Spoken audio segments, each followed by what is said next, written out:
नमस्कार विद्यार्थी मित्रांनो, कसे आहात? आनंदात आहात ना? असेच राहा. विद्यार्थी मित्रांनो, आपण आता जो घटक आपण अभ्यासाला घेतो आहोत, अतिशय महत्त्वाचा घटक आहे. तो घटक आहे व्यक्तिमत्व. आणि अतिशय आपल्या जवळचा असा हा घटक आहे की व्यक्तिमत्व म्हणजे काय, व्यक्तिमत्व कशाला म्हणायचं, व्यक्तिमत्वाचे कोणकोणते वेगवेगळे आस्पेक्ट्स आहेत, नंतर व्यक्तिमत्व आणि व्यक्तित्व याच्यामध्ये काही फरक आहे का, व्यक्तिमत्वाची भारतीय विचारधारा काय आहे, व्यक्तिमत्वाची पाश्चात्य विचारधारा काय आहे, पाश्चात्य विचारधारेमध्ये सुद्धा मग आता कोणता फरक आहे तो पाश्चात्य विचारधारेत आणि भारतीय विचारधारेत, असे वेगवेगळे प्रश्न आपल्याला आपल्या या घटकामध्ये पडले पाहिजे आणि ह्या दृष्टिकोनातून आपल्याला याचा अभ्यास करायचा आहे. मग आता एक प्रश्न असा येतो की व्हॉट इज पर्सनॅलिटी. आता व्हॉट इज पर्सनॅलिटी हा जर विचार घेतला तर पहिल्यांदा शब्दशः अर्थ घेऊ आपण की व्हॉट इज पर्सनॅलिटी. तर पर्सोना ह्या ग्रीक शब्दापासून पर्सनॅलिटी हा शब्द निर्माण झाला आणि पर्सोना म्हणजे चेहऱ्यावर मुखवटे लावून ॲक्ट प्ले करणे. तर पूर्वी चेहऱ्यावर म्हणजे ग्रीक याच्यामध्ये चेहऱ्यावर मुखवटे लावून जे ॲक्ट करायचे त्यातून हा शब्द आलेला आहे पर्सोना. आणि त्या पर्सोनापासून मग पर्सनॅलिटी हा शब्द बनला. भारतीय विचारधारेचा विचार केला तर व्यक्तित्वाला महत्त्व देतं भारतीय तत्त्वज्ञान. आणि व्यक्तित्व म्हणजे व्यक्तीच्या मधील जो भाव आहे ज्याच्यामुळे तो निर्माण झालेला आहे त्याला व्यक्तित्व असं म्हणतात. आणि ह्या दृष्टीने जर विचार केला तर व्यक्तित्वामध्ये जशा बाह्य गोष्टी येतात तशा अंतर्गत सुद्धा गोष्टी येतात. म्हणून कालचं विवेचन जर तुम्ही ऐकलं असेल तर 2 प्रकारच्या गोष्टी व्यक्तिमत्वामध्ये अंतर्भूत आहे. एक ज्याला आपण म्हणतो मॅक्रो म्हणजे स्थूल व्यक्तिमत्व, आणि एक येतं मायक्रो सूक्ष्म व्यक्तिमत्व. या दोन्ही घटकांचा विचार भारतीय तत्त्वज्ञानाने जेवढा सखोल केलेला आढळतो तेवढा सखोल इतर मानसशास्त्रामध्ये किंवा इतर तत्त्वज्ञानामध्ये आपल्याला आढळत नाही. कारण एक शारीरिक व्यक्तिमत्वाचा जेव्हा एक जसं 4 लेयर्स पर्सनॅलिटी असते माणसाच्या व्यक्तिमत्वाचे प्रामुख्याने 4 घटक. पहिला घटक आहे तो शारीरिक, दुसरा घटक आहे तो मानसिक, तिसरा घटक आहे तो बौद्धिक, चौथा घटक आहे तो आध्यात्मिक. There are 4 layers of personalities. आता ह्याच्याबद्दलचं विस्तृत विवेचन याच्या आधीच्या व्हिडिओमध्ये तुम्हाला पाहायला मिळेल. जे व्हिडिओची लिंक मी तुम्हाला दिलेली आहे त्या व्हिडिओमध्ये तुम्हाला याचं संपूर्ण विवेचन पाहायला मिळेल की what is physical personality, what is mental personality, what is intellectual personality and what is spiritual personality. हा सगळा मुद्दा त्याच्यामध्ये आपल्याला ऐकायला मिळणार आहे. तो ऐका तुम्ही व्यवस्थित, त्याच्यामुळे तुम्हाला ते कळेल. पण आता एक थोडक्यात त्याचा मी आढावा घेते की फिजिकल पर्सनॅलिटी मला एक लक्षात घ्या की जी व्हिजिबल आहे म्हणजे माझा देह, 5 फुटी 7 फुटी देह, माझं वजन, माझी उंची, माझा रंग, रूप, केशभूषा, वेशभूषा, आपण जो सगळा विचार करतो हा फक्त असा बाह्य असा विचार करतो. आणि बाह्य करत असताना सुद्धा आपण अतिशय स्थूल विचार करतो. कारण बॉडी फिजिकल पर्सनॅलिटी घडत असताना नेमक्या काय आपल्याशी निगडित गोष्टी आहे या गोष्टी आपल्याला चटकन न समजल्यामुळे आपण ह्या गोष्टींचा विचार करतो. म्हणून आपण त्याचा बरोबर विचार करतो. परंतु त्याचा सखोल विचार केला तर फिजिकल बॉडी सुद्धा जी आपली तयार झालेली आहे, फिजिकल पर्सनॅलिटी सुद्धा जी तयार झाली आहे ती पंचमहाभूत, पंचप्राण, सप्तधातू, 3 गुण, पंचकोश ह्या सगळ्यातून निर्माण झालेली आहे. सप्तचक्र म्हणजे 5 महाभूत, 3 गुण, पंचकोश, पंचप्राण, सप्तधातू, सप्तचक्र आणि त्याच्या व्यतिरिक्त मन, बुद्धी, चित्त, अहंकार. पण मन, बुद्धी, चित्त, अहंकार ही मायक्रो पर्सनॅलिटी झाली. पण ही संपूर्ण जी व्हिजिबल जी पर्सनॅलिटी आहे, ही पर्सनॅलिटी आपली एवढ्या घटकांपासून तयार झालेली आहे. यातला एक घटक जरी डिस्टर्ब झाला तरी माणसाची तब्येत खराब होते, माणसाचं पूर्ण चलनवलनामध्ये फरक पडतो आणि मग म्हणतो की आता मला संधिवात झाला, मला आम्लपित्त झालं, मला सर्दी झाली. याचं महत्त्वाचं कारण कफ, पित्त आणि वात दोष या शरीरामध्ये असतो, म्हणून या गोष्टी घडतात. आपल्या शरीरामध्ये आपलं शरीर हे पंचमहाभूत म्हणजे कोणते? आकाश, त्याच्यानंतर वायू, आकाशानंतर त्याला धारण करणारं वायू, वायूनंतर अग्नी, अग्नीनंतर जल, जलनंतर पृथ्वी. म्हणजे पृथ्वी या घटकापासून जर आपण वर वर जात गेलो तर पृथ्वी, जल, अग्नी, वायू आणि आकाश.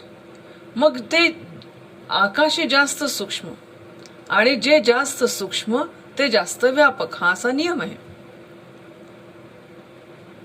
आकाशाचा गुणधर्म आहे आवाज येतो, अवकाश असतो म्हणून आवाज येतो.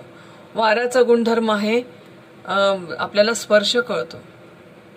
आता हे म्हणजे प्रत्येक ह्या सगळ्या गोष्टी जे पिंडी ते ब्रह्मांडी आपण म्हणतो, तर माझ्या ज्या गोष्टी या संपूर्ण सृष्टीमध्ये पंचमहाभूतात्मक सृष्टी जी आहे त्या ॲक्च्युली तिला अष्टधा प्रकृती म्हणतात. परंतु पंचमहाभूताच्या दृष्टीने जर आपण विचार केला तर जी तत्व बाहेर आहे तीच तत्व माझ्यात आहे. अवकाश माझ्या शरीरात आहे, वायू माझ्या शरीरात आहे, अग्नितत्व आहे, ताप चढतो अंगामध्ये, जलतत्व आहे, 70% जवळपास आपल्या याच्यामध्ये रक्ताच्या स्वरूपामध्ये लिक्विड आहे. त्याच्यानंतर गंधवती पृथ्वी म्हणजे एक प्रकारचं विशिष्ट पृथ्वी गंधवती असते. ह्या सगळ्या जे पिंडी ते ब्रह्मांडी, म्हणून मग आपण म्हणतो की एखादी व्यक्ती गेली तर ती पंचतत्वात विलीन झाली. कारण की जोही अंतिम क्रिया असते त्या अंतिम क्रियेमध्ये आपण हे पंचतत्वाचं शरीर त्या पंचतत्वाला बहाल करतो. जिससे लिया है उसको वापस कर दो. हमारा था ही नहीं कुछ, हमने तो लिया था, हमारा क्या था. हा जर विचार आपण केला तर पंचमहाभूतात्मक आपलं शरीर, त्याच्यानंतर 3 गुणात्मक त्रिगुणात्मक आहे आपलं सत्व, रज आणि तमो. तमोगुण आळस निद्रा असते, नुसतंच खावंसं वाटतं, मस्त झोपावंसं वाटतं, छान लॉकडाऊन आहे, घरी छान जेवण करायचं, मस्त कूलरमध्ये झोपायचं, काही जगाशी काही देणं घेणं नाही. वाटलं तर TV पाहू, नाही तर मग घरचे लोक म्हणतात अरे काय त्या कोरोनाच्या बातम्या ऐकतो बाबा, जाऊ दे ना, आपण आहोत ना आपल्या घरात सुरक्षित. म्हणजे ही मानसिकता कशी आहे, जगात कुठेही भूकंप झाला तर चालेल, माझ्या घरात नको, माझ्या कॉलनीत नको, कॉलनीतही झालं तर चालेल पण माझ्या घरात नको. हे म्हणजे याला म्हणतात तमोगुण, आळस, निद्रा, वाईट विचार, तमोगुण. दुसरा असतो राजस गुण. खूप काहीतरी असं खटाटोप करावा असं वाटतो की आता मी किती लोकांना मदत करू, किती नाही, मला फक्त कोणी सांगायचेच तरी, काहीतरी नवीन विचार, काहीतरी नवीन क्रिएटिव्हिटी, काहीतरी नवीन कृती, आणि सतत चळवळ चळवळ चळवळ करावीशी वाटते. दॅट इज रजोगुण. आणि सत्वगुणामध्ये विश्वास, प्रेम, कमिटमेंट, निष्ठा, हे सगळे गुणधर्म सत्व गुणात असतात. आता ह्याच्या बाबतीत आपण म्हणतो की कधी कधी मी रजोगुणी असतो, कधी कधी मी तमोगुणी असतो, कधी कधी मी सात्विक असतो, मला कधी कधी खूप आनंद होतो, माहित नाही कशाचा होतो.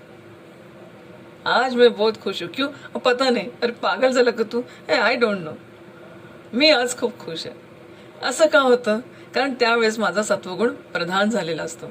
कधी कधी मला अक्षरशः उठावंसं सुद्धा वाटत नाही, कंटाळा आला यार, काय रोजच्या रोज तेच व्याख्यान, तेच सगळं. एक तर कॉलेजला जायला मिळत नाही, नुसतं ऑनलाईन बसा ना ऐकत राहा. जाऊ द्या, आता मॅडम शिकवतातच आहेत तर माझा व्हिडिओ बंद करतो, मस्त चांगलं चालू आहे, छान झोप लागते मॅडमचं व्याख्यान सुरू झालं की. मी बऱ्याचदा म्हणत असते की ती निद्रा देवी फिरत होती आणि तिला कोणीच काही सापडत नव्हतं. शेवटी ब्रह्मदेवाने विचारलं की काय तुला काय झालं, तर म्हणे काय करू, कुणावर प्रसन्न होऊ मी. सगळे लोक आपलं संपूर्ण त्यांचं जीवन इतकं फास्ट झालंय की कोणाच्या आयुष्यात मी जाऊ मला कळत नाहीये. ब्रह्मदेवा, मी खूप खूप कंटाळली, आता मला सांग मी कोणाला प्रसन्न हो. तेव्हा ब्रह्मदेवाने सांगितलं की जिथे जिथे देव मॅडम शिकवत असतील तिथे तिथे जा आणि त्यांच्या सगळ्या विद्यार्थ्यांवर प्रसन्न हो. मग आता मस्त छान चालू झालं व्याख्यान की झोप छान लागते. आता काय समजलं का रे? समजलं ना मॅडम. काय समजलं ते तुम्हालाच माहित. इतकी म्हणजे काय म्हणतात, इतकी मजा असते या सगळ्या गोष्टींची. म्हणून ह्या ज्या वेळेस जे पुन्हा मग कधी कधी असं वाटतं की नाही आता आता काहीतरी केलं पाहिजे, माझं इंटर्नशिप आहे, माझे पाठ आहे, आता पाठ काढते, किती छान पद्धतीने मला घेता येईल तो घेते, सगळ्यांपेक्षा माझा पाठ चांगला झाला पाहिजे.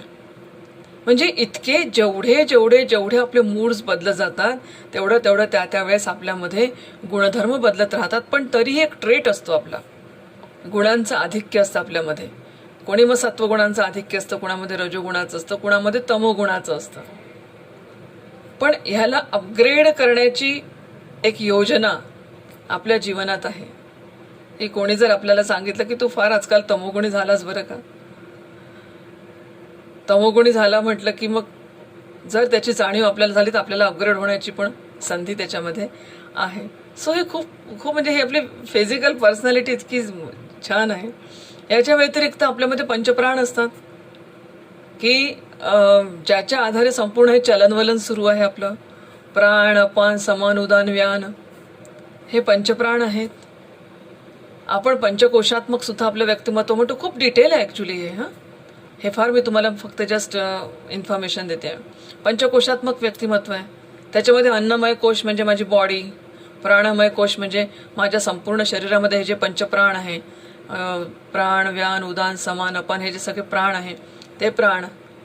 त्याच्यानंतर माझी मन म्हणजे ज्याला आपण म्हणूया मनोमय कोश, तिसरा कोश मनोमय कोश आहे. चौथा बुद्धिमय कोश आहे. पाचवा आनंदमय कोश आहे. आणि ते माझं व्यक्तिमत्व असतं. तिथपर्यंत पोहोचणं हा व्यक्तिमत्वाचा विकास आहे. म्हणून हे पंचकोशात्मक व्यक्तिमत्व. मग येतं माझ्या शरीरामध्ये सप्तधातू आहेत.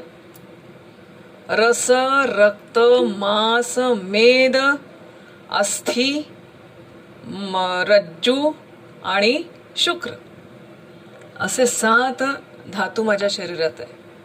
मी जे अन्न खातो त्या अन्नाच्या माध्यमातून या 7 धातूंचं पोषण होतं. जेव्हा अस्थि धातू डिस्टर्ब होतो तेव्हा हाडांचे प्रॉब्लेम सुरू होतात, हाडं दुखतात, गुडघ्यांचे प्रॉब्लेम होतात. जेव्हा मज्जा धातू हे होतो तेव्हा तुम्हाला स्पाईनचे विकार होतात. जेव्हा रक्त धातू तुमचा डिस्टर्ब होतो तेव्हा HB कमी होतं. जेव्हा रसधातू कमी होतो तेव्हा व्हिटॅमिन डेफिशियन्सी तुमच्यात निर्माण होते. माईक बंद करा सर्वांनी, आपापले माईक बंद करा. तर हे डिस्टर्ब झाले तर आपल्याला विकार होतात. आपण याचा कधीच नाही विचार करत. मी काय खातो? रसधातू बनतो. मी जर बर्गर पिझ्झाच खात राहिलो तर रसधातू हा स्ट्रॉंग नाही होणार माझा. मग माझ्या शरीरात विटॅमिनची डेफिशियन्सी राहून जाईल.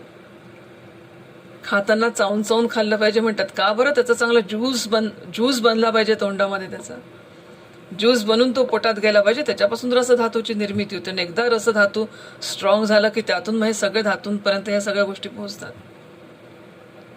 म्हणून हे सप्तधातू, सप्तचक्र किती हे बघ. शारीरिक पर्सनॅलिटी नुसतं दिसतं ते शरीर नाही, हे एवढे सगळे घटक आहे त्याच्यामध्ये.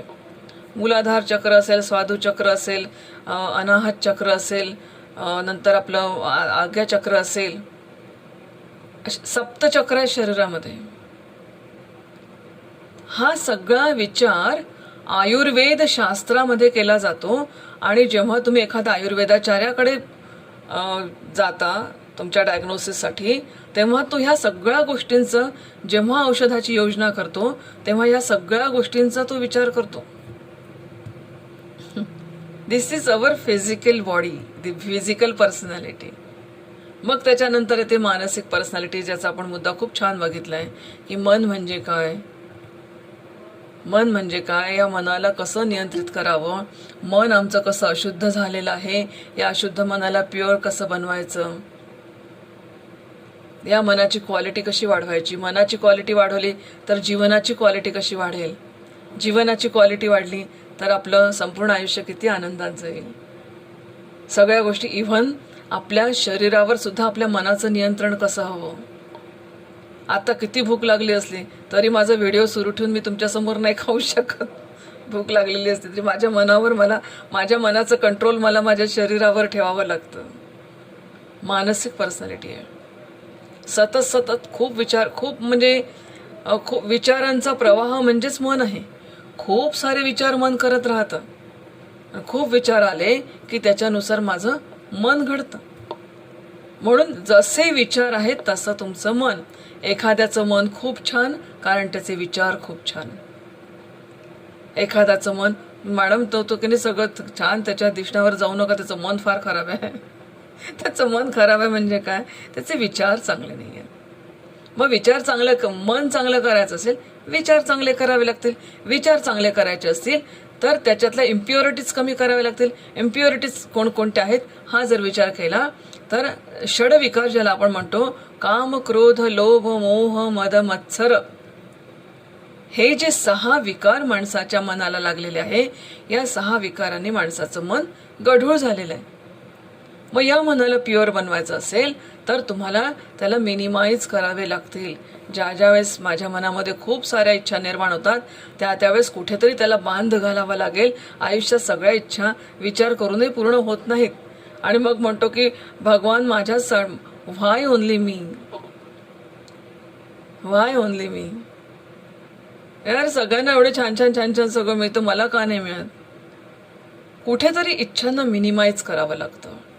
मग काम, मग क्रोध, मग राग येतो, मग त्याच्यातून आसक्ती निर्माण होते, मग त्याच्यातून चुकीच्या गोष्टी कळायला लागतात, मग चांगल्या गोष्टी मिळाल्या तर मद म्हणजे माज चढतो, इतरांचा मत्सर वाटतो की भला उसकी साडी मेरे साडी से सफेद क्यों, मत्सर वाटायला लागतो. हे सगळं जेव्हा आपण पाहतो मित्रांनो, तेव्हा आपली मानसिक सुद्धा पर्सनॅलिटी किती महत्वाची आहे बघा तुम्ही. सगळ्या याचं इसेन्स जर आपण काढलं तर ते मनाशीच येऊन संपतं. मनाशीच येऊन संपतं. आणि म्हणून हा जर सगळा विचार केला तर आपली मानसिक पर्सनॅलिटी ही अतिशय महत्वाची अशी पर्सनॅलिटी आहे. मग येते आपली बौद्धिक पर्सनॅलिटी. बौद्धिक पर्सनॅलिटी म्हणजे काय, आपण बुद्धी म्हणजे वर्गामध्ये पहिला नंबर येतो, दुसरा नंबर येतो, तिसरा नंबर येतो, याला बुद्धी म्हणत नाहीत. कृष्णा मी वर्गात आहे सध्या, फोन नको करू, हॅलो.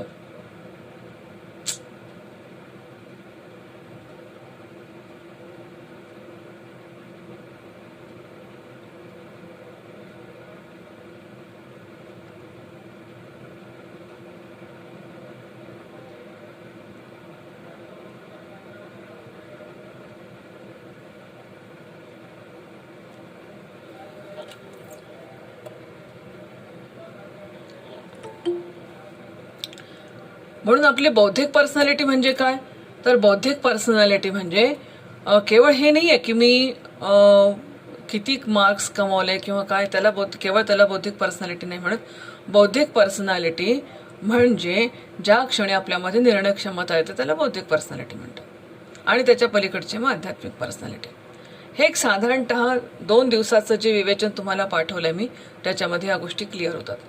पण आता आपल्याला काही पाश्चात्य लोकांचे सुद्धा काही मजेशीर पर्सनॅलिटी थिअरीज आपल्याला शिकायच्या आहेत.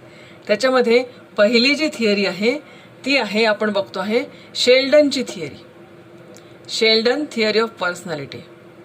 आता शेल्डन जो आहे मानसशास्त्रज्ञ, ह्या मानसशास्त्रज्ञाने एक परिभाषा अशी केली आहे की personality is defined as the dynamic behaviour, mode of thinking that determines the individual adjustment in environment the unique adjustment of individual in the environment.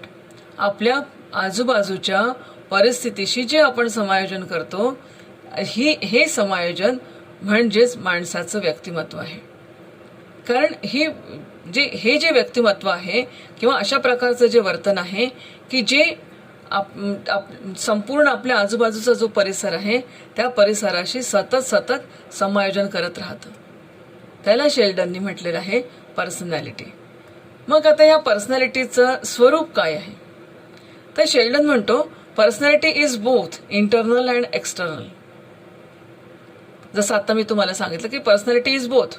External means body level, internal means mind and intellectual level and spiritual level. So personality is both internal and external. It is generally not changed, but changed due to social, psychological and environmental factors.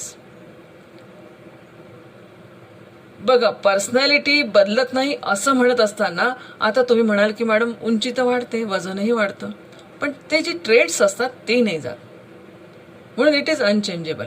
पण समजा बदलत असेलच तर तो म्हणतो ती फक्त बदलते सामाजिक, मानसिक जे वातावरण आपल्या भोवती निर्माण होतं त्याच्यामुळे ती पर्सनॅलिटी आपली बदलते. तो म्हणतो की पर्सनॅलिटी ही आपल्याला ज्या मोटिव्ज जे प्रेरक असतात त्याच्यावर सुद्धा आपली ती म्हणजे अवलंबून असते. आता याच्यामध्ये आणखीन त्यांनी म्हटलं की ही पर्सनॅलिटी किंवा हे व्यक्तिमत्व निर्धारित करणारे घटक कोणते? तर त्याच्यामध्ये त्यांनी दोन आस्पेक्ट महत्त्वाचे सांगितलेत. पहिला आस्पेक्ट जो सांगितला आहे तो म्हणजे बायोलॉजिकल. म्हणजे डिटर्मिनंट्स ऑफ पर्सनॅलिटीमध्ये पहिला घटक आहे बायोलॉजिकल. आणि बायोलॉजिकलमध्ये तो म्हणतो हेरिडिटी, ब्रेन, फिजिकल फॅक्टर्स. 3 घटक जे आहेत ते बायोलॉजिकल आहे. हेरिडिटी म्हणजे अनुवंशातून आपल्याला आपल्या व्यक्तिमत्वाचे, शारीरिक व्यक्तिमत्वाचे जे ट्रेट्स असतात ते आपल्याला आपल्या अनुभवातून मिळतात. रंग, रूप, डोळ्यांचा रंग, केसांचा ठेवण, शरीराचा रंग, हे सगळं आपल्याला अनुवंशातून प्राप्त होत असतं. ब्रेन या ठिकाणी त्याला म्हणायचं बुद्धी. आणि तिसरा घटक म्हटला की फिजिकल फॅक्टर्स. हे निर्णायक फिजिकल फॅक्टर्स म्हणजे तो उंच आहे, ठेंगणं आहे, मोठू आहे, पतलू आहे, हे सगळे डिटर्मिनंट्स आहेत. म्हणून आपण एखादा लठ्ठ मुलगा, जर समोर मुलगी असली तर आपण थोडंसं हे करतो, अरे लठ्ठ लोकांना सुद्धा आजकाल 0 फिगर करावीशी वाटते, बरोबर आहे ना? तर हे दीज आर बायोलॉजिकल डिटर्मिनंट्स. दुसरे डिटर्मिनंट्स म्हणतो तो की एन्व्हायरमेंट. आपलं व्यक्तिमत्वाला जे व्यक्तिमत्वाचा विकास किंवा आपलं व्यक्तिमत्व ठरवणारे घटक कोणते असतात तर तो म्हणतो एन्व्हायरमेंटल फॅक्टर्स आहेत, एन्व्हायरमेंटल डिटर्मिनंट्स आहेत. ते कोणकोणते? तर म्हणतो पहिला आहे फॅमिली. बरोबर आहे. आपण याच्या आधी विचार केलेला की जसं जसं फॅमिलीचं वातावरण किंवा ज्या फॅमिलीत आपण जन्म घेतो त्या फॅमिलीकडून जे आपल्याला संस्कार प्राप्त होतात त्यातून आपलं व्यक्तिमत्व आकाराला येतं. मग त्याच्यातलं वातावरण कसं आहे, फॅमिलीमध्ये एकमेकांशी इंटरॅक्शन्स कसे आहेत, एकमेकांशी सगळ्यांचे संबंध कसे आहेत, घरातलं वातावरण कसे आहेत, नातेवाईक एकमेकांशी कसे राहतात, त्यांचं कल्चर कसं आहे, त्यांची स्पिरिच्युअलिटी कशी आहे, त्यांचं खानपान पद्धती कशी आहे, रहनसहन काय आहे, त्यांची उपासना पद्धती काय आहे, त्यांच्या वेशभूषा काय, कुटुंबाची ह्या सगळ्या गोष्टी माणसाच्या व्यक्तिमत्वावर प्रभाव टाकतात. किंबहुना माणसाच्या व्यक्तिमत्वाचे निर्णायक घटक असतात. डिटर्मिनंट्स म्हणजे त्याला म्हणायचं आहे निर्णायक घटक असतात. आणि म्हणून फॅमिली आहे. दुसरं आहे कल्चर. आता जाती धर्म वगैरे आपण आता म्हणजे प्रत्येक जातीनिहाय, प्रत्येक धर्मनिहाय संस्कृती किंवा ह्या सगळ्या गोष्टी बदलत जातात. म्हणून ज्या ठिकाणी आपण जन्म घेतो त्या ठिकाणचं कुटुंबाचं सगळं हे कल्चर कसं आहे, समाजाचं कल्चर कसं आहे, हा सुद्धा एक निर्णायक मोठा घटक आहे. तिसरा तो म्हणतो, तिसरा निर्णायक घटक जो आहे तो म्हणजे समाज, सोसायटी. समाजाचे आचार, विचार, रूढी, परंपरा ह्या सगळ्या आपल्या व्यक्तिमत्वाला आकार देत असतात.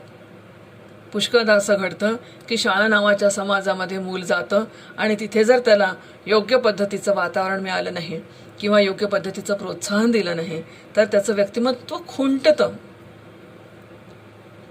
म्हणून शाळा समाजामध्ये तो जातो. मग समाजामध्ये त्याला कशा पद्धतीने ॲक्सेप्टन्स मिळतं, कशा पद्धतीने समाज त्याला स्वीकारतो, तो समाजाला कसं स्वीकारतो, समाजाच्या आणि त्याच्या इंटरॅक्शन्स कशा होतात. प्रत्येक समाजाची स्वतःची अशी एक ओळख असते, स्वतःचे त्याचे काही संस्कृती असतात, भाषा असते, रीतिरिवाज असतात, त्यांचे पेहराव असतात, त्यांच्या खानपान पद्धती असतात, त्यांच्या बोलीभाषा असतात, त्यांचे सणवार असतात. ह्या सगळ्यामधून व्यक्तिमत्व आकार घेत असतं. आणि मग आहे सिच्युएशनल, ज्या परिस्थितीमध्ये माणूस स्वतः राहतोय, मग ती सिच्युएशन फिजिकल असेल, मेंटल असेल, इंटलेक्च्युअल असेल, पण त्या ज्या सिच्युएशनमध्ये माणूस राहतो त्या सगळ्या सिच्युएशन्स त्याच्या डिटर्मिनंट्स असतात. आज ज्या सिच्युएशनमध्ये प्राथमिक शाळेचं मुलं, मी येतं पाहते की प्राथमिक शाळेची मुलं आता घरात राहून राहून बोर झाली, त्यांना ना खेळायला मिळत. हे वय सवंगड्यांसोबत खेळण्याचं आहे. ज्यांना ज्यांना लहान मुलं आहेत ना आपल्या विद्यार्थ्यांपैकी त्यांच्या लक्षात येईल, हे खेळण्याचं वय आहे, आपल्या सवंगड्यांमध्ये रमण्याचं वय आहे. ना त्यांना कुठे बाहेर जात आहेत, ना त्यांना कुठे खेळतायत, आणि आई वडिलांशी जास्त नाही खेळू शकत मुलं. त्यांना या वयात त्यांचे सवंगडीच लागतात.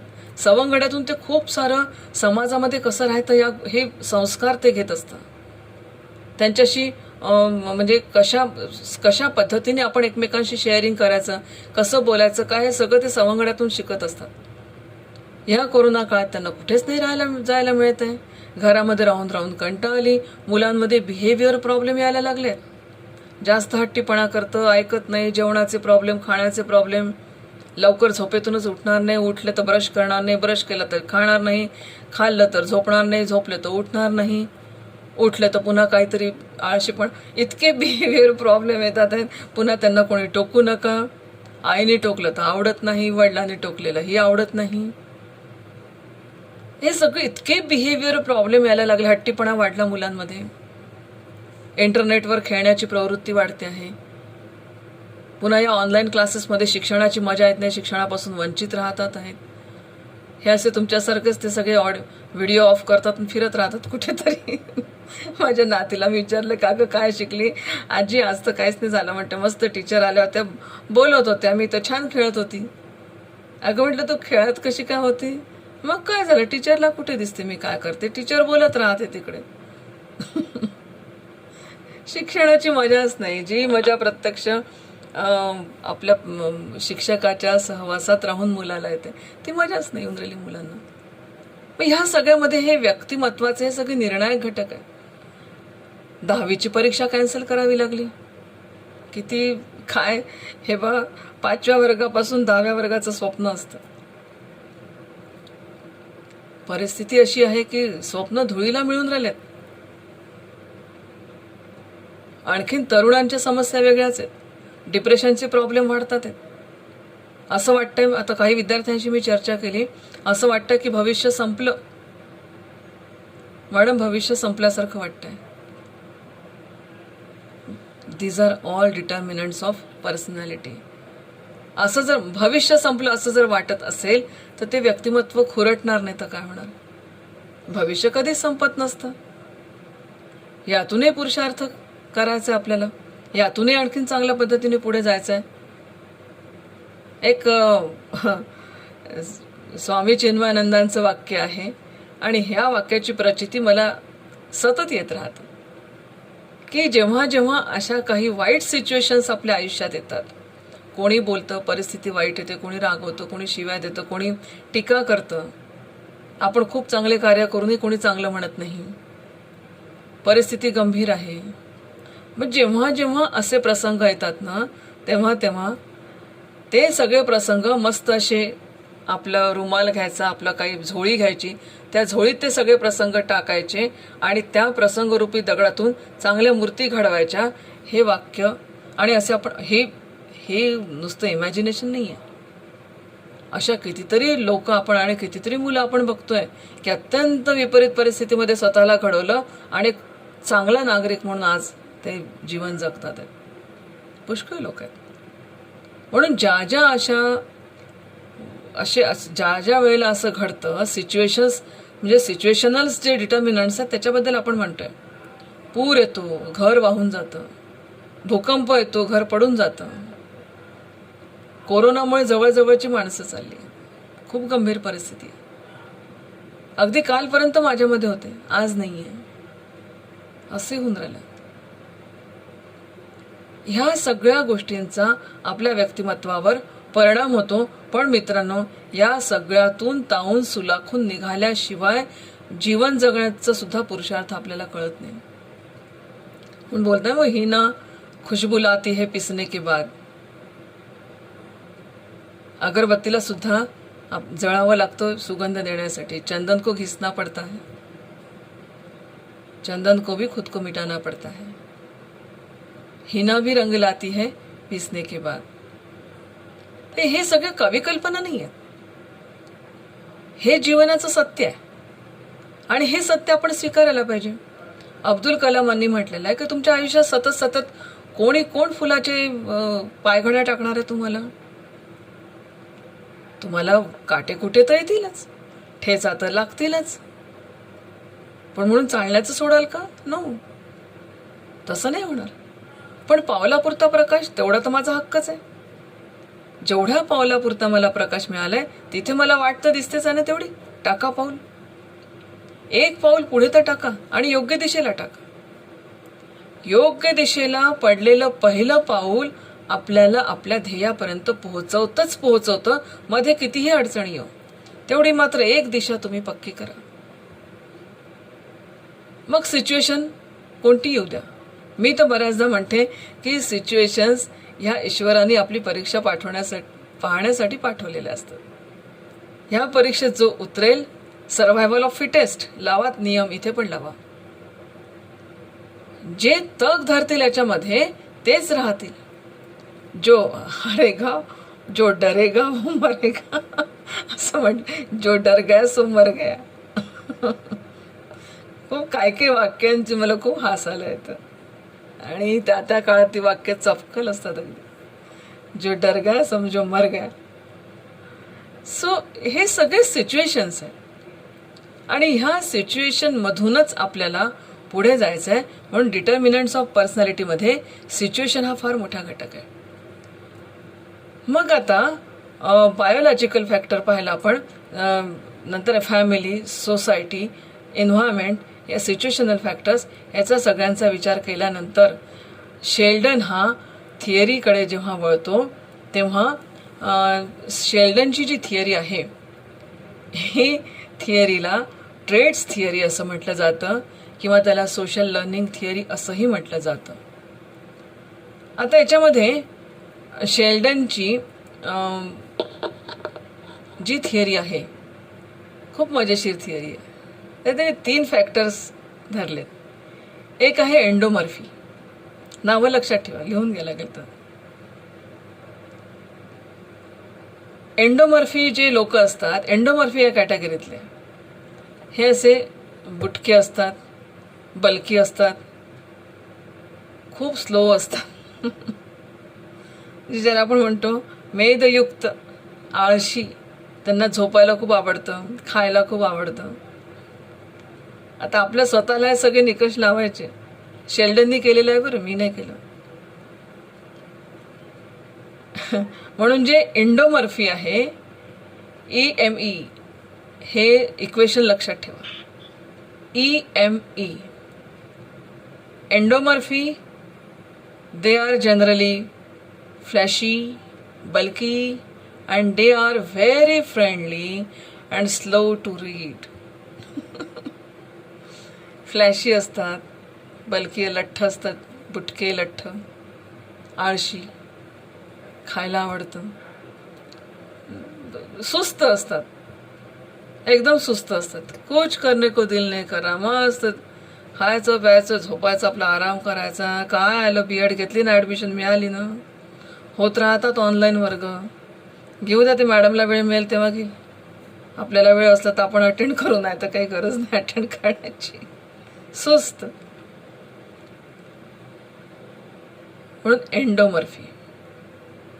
दुसरं आहे मेसोमॉर्फी. मेसोमॉर्फी जे आता हे एंडोमॉर्फी म्हणजे आपल्या भाषेत रजोगुणी, हे सॉरी तमोगुणी, तमोगुण. दुसरा आहे मेसोमॉर्फी, EME सांगितलं मी तुम्हाला. दुसरा आहे मेसोमॉर्फी. मेसोमॉर्फी म्हणजे ॲथलेट्स सारखे, म्हणजे अत्यंत पिळदार शरीर, उंच सडसडीत, म्हणजे एक ज्याला आपण म्हणूया की बॅलन्स्ड बॉडी ज्यांची असते, छान पिळदार शरीर असतं, बांधेसूद असतं. ते रिस्क टेकर्स असतात. आयुष्यामध्ये रिस्क टेकर्स घ्यायला आवडतं त्यांना, चॅलेंजेस स्वीकारायला त्यांना आवडतं. म्हणून शेल्डन या ठिकाणी म्हणतो की mesomorphy here they are athletic, they are risk taker in organisation, take challenges and they are aggressive. म्हणजे ज्याला आपण म्हणजे भारतीय तत्वज्ञानामध्ये ज्याला आपण रजोगुणी म्हणतो. तिसरा जो फॅक्टर आहे आता एंडोमॉर्फी, M मेसोमॉर्फी आणि तिसरा इक्टोमॉर्फी. हे ब्रिलियंट असतात, अत्यंत ब्रिलियंट असतात, परंतु एक मिनिट हा बेटा, परंतु ते जरी ब्रिलियंट असले तरी पण ते एक ज्याला आपण म्हणूया की चॅलेंजेस स्वीकारणारे लाईफमध्ये.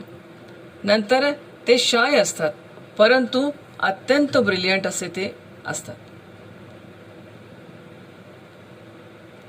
या दृष्टीने जर आपण विचार केला तर शेल्डनची जी थिअरी आहे ही थिअरी EME म्हणजेच एंडोमॉर्फी, मेसोमॉर्फी आणि एक्टोमॉर्फी या दृष्टिकोनातून या थिअरीचा आपल्याला अभ्यास करता येईल.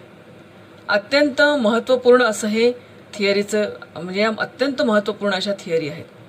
आणि या थिअरी अशा आहेत की ज्याच्या माध्यमातून आपण व्यक्तिमत्वाच्या संकल्पनेपर्यंत पोहोचायला आपल्याला त्यांनी मदत होते.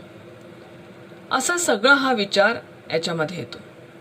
आणि म्हणून ही जी थिअरी आहे किंवा ही जी व्यक्तिमत्वाची जी थिअरी आहे, या व्यक्तिमत्वाच्या थिअरीमध्ये शरीरयष्टीचा आणि विशेषत्वाने बाह्य शरीरयष्टीचा विचार केलेला आहे.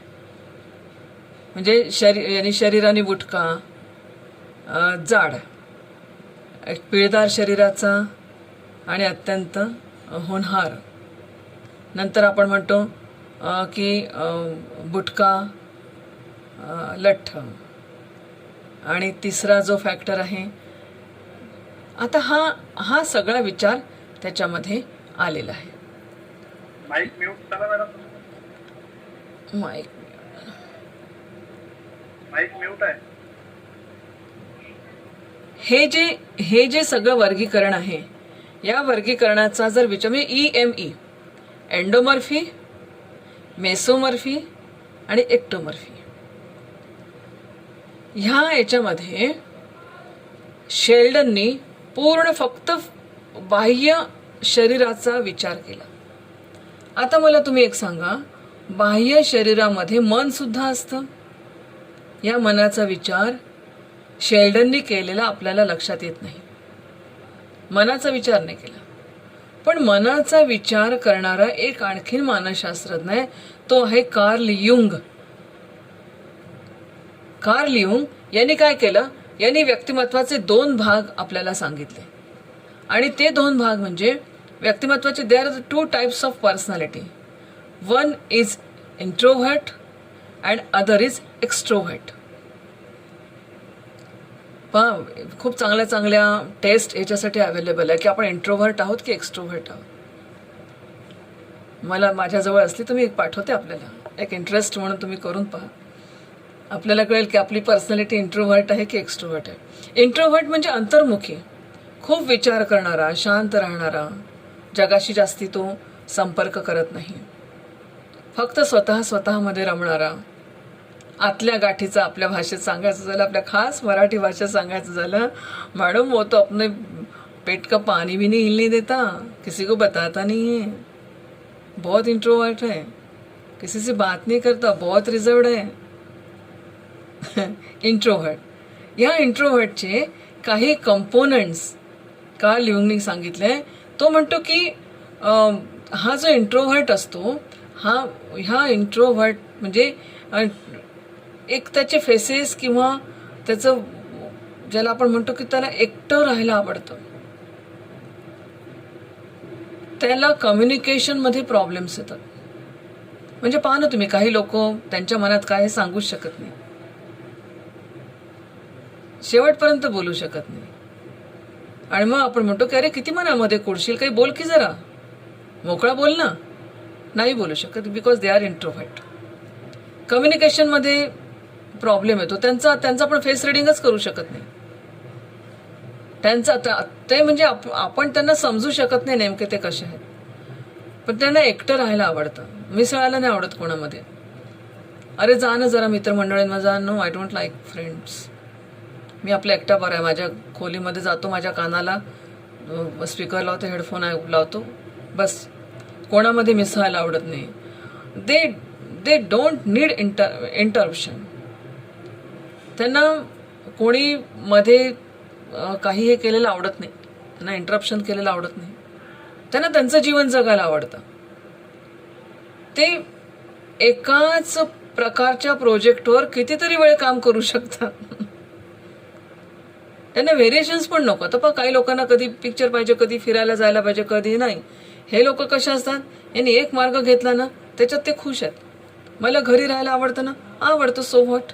अरे मिसळ की कोणामध्ये, मला आवडतं ना एकट्याला राहायला, मी एकटाच राहतो. म्हणून work for long time with fun project, then म्हणजे विदाउट डिस्टर्बन्स. आणि सिम्पली हेड्स इन्स्ट्रक्शन्स. त्याला इन्स्ट्रक्शन्स नाही आवडत. हे करायला पाहिजे, तू ते करायला पाहिजे. अरे यार, I don't like instructions, don't give me any instruction. अशा प्रकारचे ते इंट्रोव्हर्ट असतात. आणि याच्या विरुद्ध एक्स्ट्रोव्हर्ट.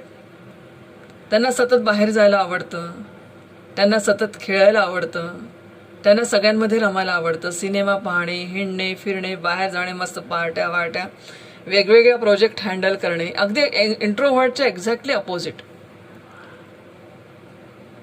अशी त्यांची एक हे असते. तर ह्या सगळ्या ज्या गोष्टी आहेत, ह्या गोष्टींचा जेव्हा आपण विचार करतो तेव्हा लक्षात येतं की व्यक्तिमत्वाचा जसं बाह्य अंगाने, म्हणजे आता तुमच्या लक्षात येईल की जेवढा जरा समावेशक म्हणतात, जेवढा समावेशक विचार भारतीय तत्वज्ञानामध्ये किंवा भारतीय मानसशास्त्रामध्ये केलेला आहे, परंतु पाश्चात्य तत्वज्ञानामध्ये एक एक घटक घेऊन विचार करतात. शारीरिक घटक घेऊन विचार केला, अगदी हे लक्षातच राहू द्या. शेल्डन म्हणजे शारीरिक घटकावरून, कार्ल युंग ज्यांनी एक्स्ट्रोव्हर्ट आणि इंट्रोव्हर्ट हे दोन्ही लक्षात ठेवायचे. शेल्डन ज्यांनी शारीरिकतेचा विचार करून व्यक्तिमत्वाची थिअरी मांडली, एंडोमॉर्फी, मेसोमॉर्फी, एक्टोमॉर्फी. दुसरा त्याच्या एकदम अपोजिट कार्ल युंग, की ज्यांनी शरीर कसे असू द्या, डझंट मॅटर, पण तुमच्या मनाला अनुसरून तुम्ही एक्स्ट्रोव्हर्ट आहात किंवा इंट्रोव्हर्ट आहात, ही त्यांनी थिअरी मांडली.